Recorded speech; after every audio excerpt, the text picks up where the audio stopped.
For this video, we are going to look at problems 6 to 10 in the week 8 practice problem set. I'd like for you to go ahead and read the whole problem to yourself. You can pause this if you need to.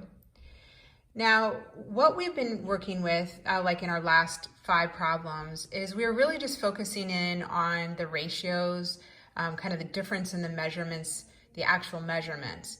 So for this one, we add in kind of a new kind of scale factor.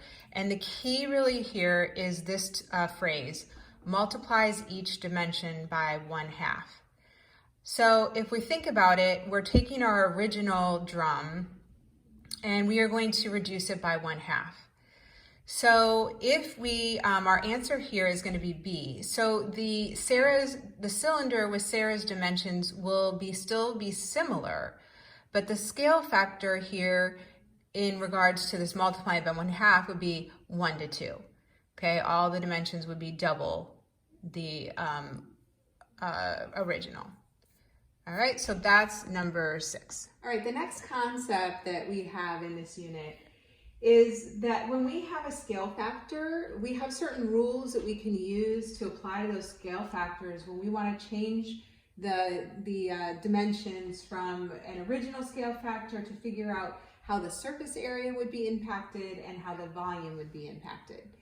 So it's as simple as this. The original scale factor would be A to B, the surface area would be A squared to B squared, and the volume would be A cubed to B cubed. We are going to look at number 7 together, so go ahead and read that on your own first. All right, so what this boils down to is our original scale factor is 5 to 8. Like we said before, the surface area then is going to be 5 squared to 8 squared, and you can do the math there to get your final answer. This is going to be number 8 in your practice problem set. Go ahead and read it. What it's asking you is, it wants the volume ratio, but it gives us the surface area ratio. So if you remember, your surface area is A squared to B squared. Now what we have to do on this problem is we have to get back to what A to B is. So from this one, we need to go backwards, essentially. I need to take the square root of both of these numbers to get what the original scale factor was. So for this, the square root of 1 would be 1, square root of 9 would be 3. So that means A to B was 1 to 3. So from there then, now we can get to our A cubed to B cubed because we know what A to B is. So all we're going to do is take the A and we're going to cube that, and we're going to take the B and cube that. So our answer then would be 1 to 27, and that would be our volume ratio. All right, so you can't just go from surface area right to volume.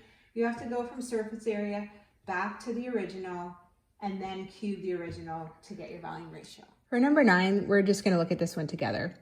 So when it tells us that 2 rectangular prisms have bases with the same area, now we're looking at this bottom part here, that's the base, and we know those are essentially the same.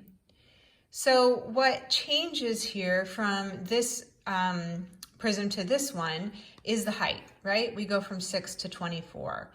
So as we're looking down at our answer choices, we are going to focus in on the volume of the prism. It's going to be 4 times the amount Z will be of Y, because 6 times 4 would give us 24. So we see that it's just changing by 4. But then we need to consider, are the figures similar or are they not similar?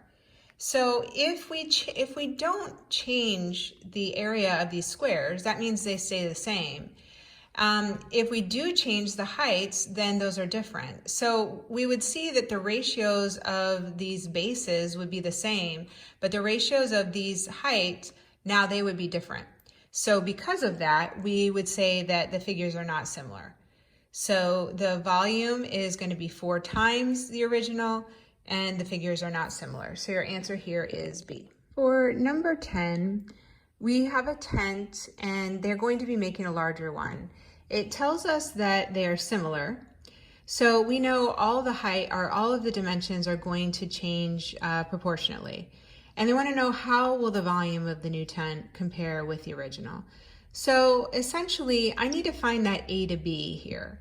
So it does tell me that the original height is 4 feet, and then the height of the new one is going to be 6 feet.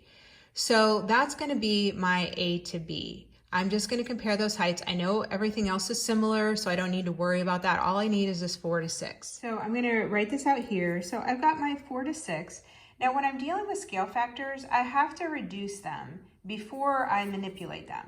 So I know 4 to 6, that would be like 4 over 6. I could write it as a fraction as well. So that's going to reduce to 2 to 3. So that becomes my A to B. And then to find my volume, I'm going to cube them both. So go ahead and take your 2 cubed and your 3 cubed. You can get those numbers. And then when you're looking at the answers, they give it to you in fraction form, which is fine. And it really doesn't matter if you have 27 over 8 or 8 over 27. It probably just depends on the way they asked you. How do the volumes relate? Original to the new one or new to original? All right, friends, that's it for week 8.